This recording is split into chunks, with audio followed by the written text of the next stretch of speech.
যুব উন্নয়ন অধিদপ্তর কর্তৃক সরকারিভাবে দেশের ৪৮টা জেলার শিক্ষিত কর্মপ্রত্যাশীদের জন্য সম্পূর্ণ ফ্রিতে ফ্রিল্যান্সিং প্রশিক্ষণ কোর্সের ভর্তির বিজ্ঞপ্তি প্রকাশ করা হয়েছে।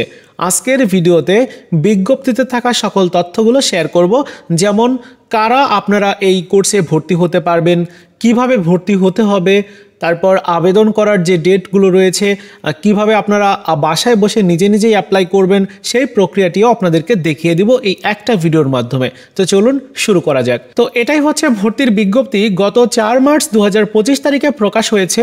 প্রথমেই উল্লেখ করা হচ্ছে আগামী ১ এপ্রিল ২০২৫ হতে ৩০ জুন ২০২৫ পর্যন্ত দ্বিতীয় ব্যাচে ৩ মাস মেয়াদি অর্থাৎ ৬০০ ঘন্টা ফ্রিল্যান্সিং প্রশিক্ষণের ভর্তির জন্য নির্ধারিত ৪৮টা জেলার ১৮ থেকে ৩৫ বছর বয়সী কমপক্ষে এইচএসসি বা সমমানের পরীক্ষায় উত্তীর্ণ শিক্ষিত কর্মপ্রত্যাশী যুব নারীদের নিকট হতে অনলাইনে দরখাস্ত আহ্বান করা যাচ্ছে। অর্থাৎ শিক্ষাগত যোগ্যতা হচ্ছে এইচএসসি বা সমমানের পরীক্ষায় উত্তীর্ণ হতে হবে, ১৮ থেকে ৩৫ বছর বয়সী হতে হবে। আর আপনাদের ক্লাস হবে ১ এপ্রিল থেকে শুরু আর ৩০ জুন পর্যন্ত ক্লাস হবে, মানে ৩ মাস মেয়াদি আর কি। আর কোন কোন জেলার শিক্ষার্থীরা অ্যাপ্লাই করতে পারবে, এখানে বিভাগের নাম উল্লেখ করা আছে, জেলাগুলোর নামও দেওয়া আছে। অবশ্যই আপনারা এই জেলাগুলো এবং বিভাগগুলোর বিষয়ে জেনে নেবেন, কারণ এখানে প্রত্যেকটা বিষয় বলতে গেলে অনেক টাইম লাগবে। এরপর দেখুন অনলাইনে আবেদন করতে হবে এই লিঙ্কে গিয়ে, যা একটু পরে আপনাদেরকে দেখিয়ে দিচ্ছি। অনলাইনে দরখাস্ত করা যাবে আগামী ২০/৩/২০২৫ তারিখ রাত ১১টা ৫৯ পর্যন্ত, মানে আগামী ২০ মার্চ হচ্ছে আবেদনের সর্বশেষ তারিখ। আর নির্ধারিত তারিখ ও সময়ের পর কোনো আবেদন গ্রহণ করা হবে না। এছাড়া প্রশিক্ষণে অংশগ্রহণের জন্য কোনো প্রকার ফি প্রয়োজন হবে না, তবে প্রত্যেকের জন্য ২০০ টাকা হারে যাতায়াত ভাড়া, সকালের নাস্তা, দুপুরের খাবার ও বিকালের নাস্তা পাবেন এবং প্রশিক্ষণ শেষে উত্তীর্ণ প্রশিক্ষণ শিক্ষার্থীদেরকে সনদপত্র দেওয়া হবে, সেই বিষয়টি উল্লেখ করেছে। এছাড়াও বৈধ আবেদনকারীর লিখিত পরীক্ষা আগামী ২৩/৩/২০২৫ তারিখে অনুষ্ঠিত হবে। লিখিত পরীক্ষার স্থান ও সময়সূচি SMS এর মাধ্যমে জানিয়ে দেওয়া হবে। আর লিখিত পরীক্ষায় উত্তীর্ণ প্রার্থীদের মৌখিক পরীক্ষা আগামী ২৫/৩/২০২৫ তারিখে অনুষ্ঠিত হবে। চূড়ান্তভাবে নির্বাচিত প্রার্থীদের তালিকা আগামী ২৭/৩/২০২৫ তারিখে প্রকাশ করা হবে। তো এই হচ্ছে মোটামুটি বিজ্ঞপ্তির বিস্তারিত বিষয়গুলো, যা আপনাদেরকে জানালাম। এবার আসছি যে কীভাবে আবেদন করতে হবে। আবেদন করতে হবে এই লিঙ্কে গিয়ে, আমি এই ভিডিওর প্রথম কমেন্টসে লিঙ্ক অ্যাড্রেসটা দিয়ে রাখবো। এবার চলেন আমরা আবেদন করার সেই পোর্টালটাতে যাই, যেখানে অ্যাপ্লাইটা করতে হবে। অ্যাপ্লাই করতে হবে আপনাদেরকে এই ওয়েবসাইটটিতে এসে।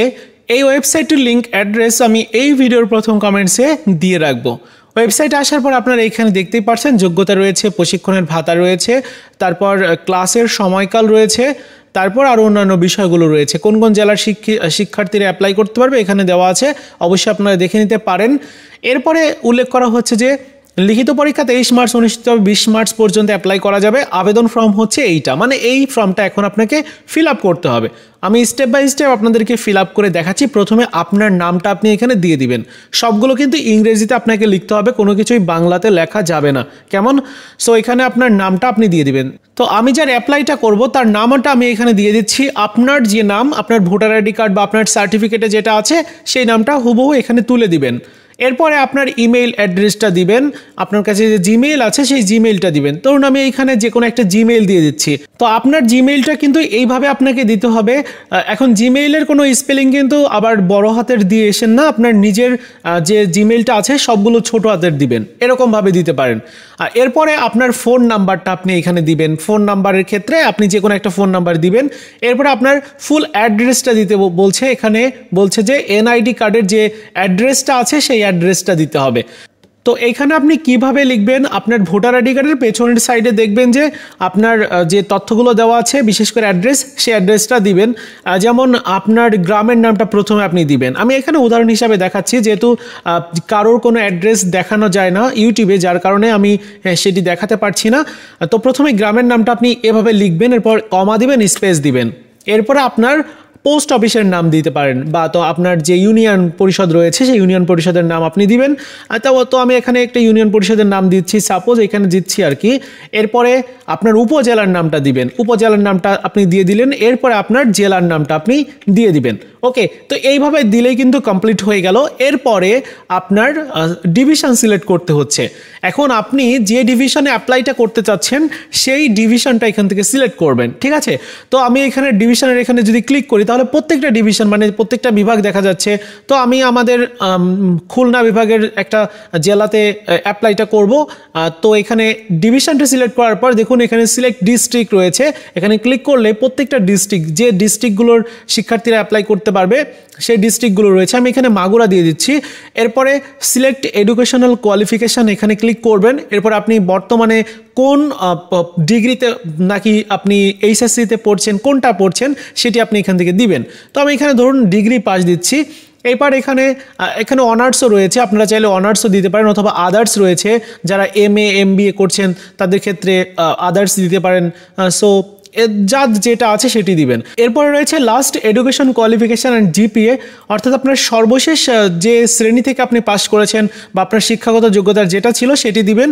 তো এখানে আপনি এইচএসসি যদি হয়ে থাকে তাহলে এইচএসসি দিবেন। এইচএসসি দেওয়ার পরে অ্যান্ড দিবেন একটা, এরকম দিতে পারেন, অথবা AND এরকম অ্যান্ড লিখে দিতে পারেন, এবং জিপিএ এটা লিখে আপনার জিপিএটা কত ছিল সেই জিপিএটা দিতে হবে। মানে আপনি লাস্ট যে এডুকেশন কোয়ালিফিকেশান দিচ্ছেন এইচএসসি হলে এইচএসসির জিপিএটা দিবেন, যত জিপি আপনি পেয়েছিলেন। ধরুন এই শিক্ষার্থী পেয়েছিল 3.50 এরকমটা পেয়েছিল, সো আমি এটা দিয়ে দিচ্ছি। এরপরে হচ্ছে পাসিং ইয়ার দিতে হবে। তো এইচএসসি আপনার কত সালে পাস ছিল সেই এইচএসসি পাশের সাল দিতে হবে। আপনারা যদি অনার্স কমপ্লিট করে থাকেন তাহলে অনার্স দিবেন, অনার্সের জিপিএ তো হয় না, CGPA হয়। তারপরে এই যে পাসিং ইয়ার যেটা সেটি দিতে পারেন। যেহেতু এইচএসসি পাশে নিচ্ছে, সো এইচএসসি পাশের তথ্যগুলো দেওয়াটাই উচিত, এজন্য আমি দিচ্ছি।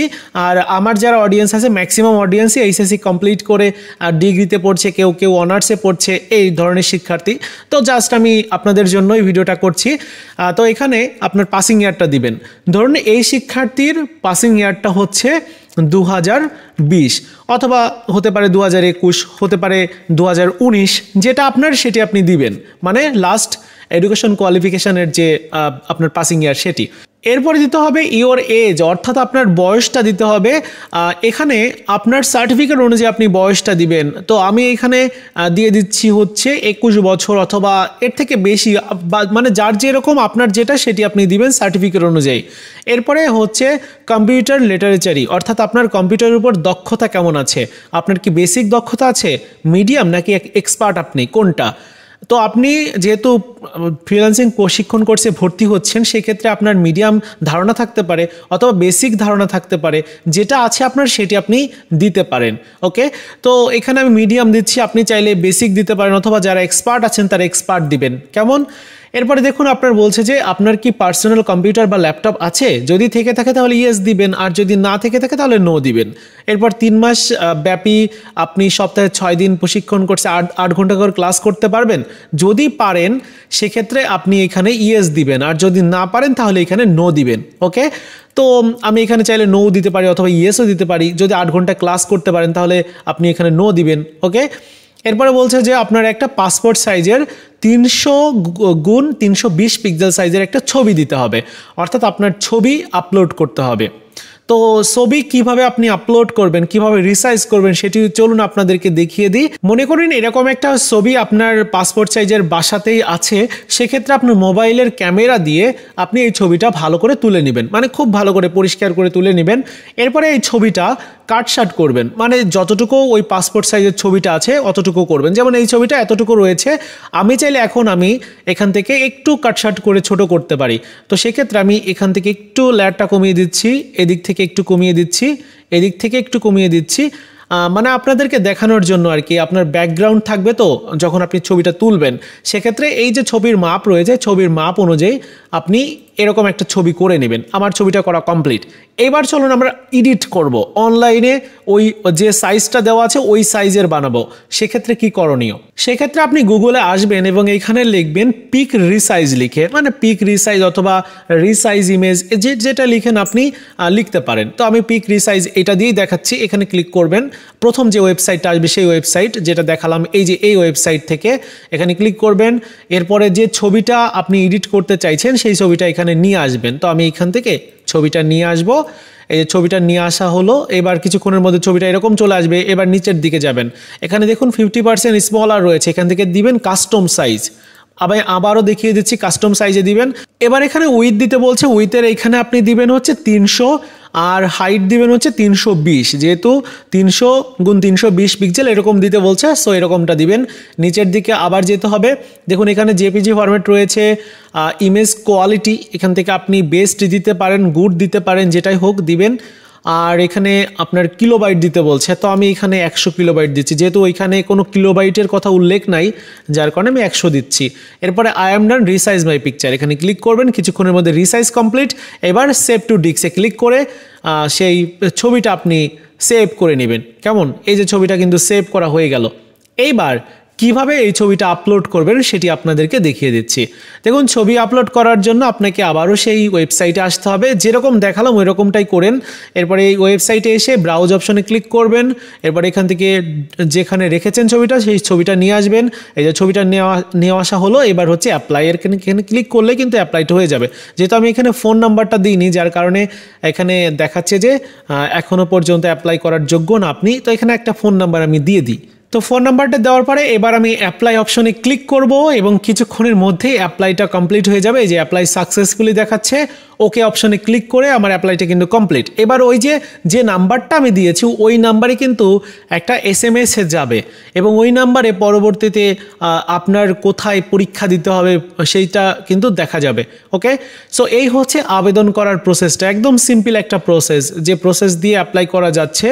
আর আপনি চাইলে কিন্তু সরাসরি অফলাইনেও অ্যাপ্লাইটা করতে পারবেন। সেক্ষেত্রে আপনার বিভাগের যে জেলার যে যুব উন্নয়ন কার্যালয় রয়েছে সেখানে চলে যাবেন এবং একটা ফর্ম তুলবেন সেখান থেকে, এই যে ফ্রিল্যান্সিং প্রশিক্ষণ কোর্সের ফর্ম, এবং সেই ফর্মটা তুলে আপনি অফলাইনেও অ্যাপ্লাইটা করতে পারবেন। তো এই হচ্ছে পুরো বিষয়টা, আপনাদেরকে জানিয়ে রাখলাম। আর ভিডিওটি এই পর্যন্তই ছিল, দেখা হচ্ছে নতুন ভিডিওতে। ভালো থাকুন সবাই, ধন্যবাদ।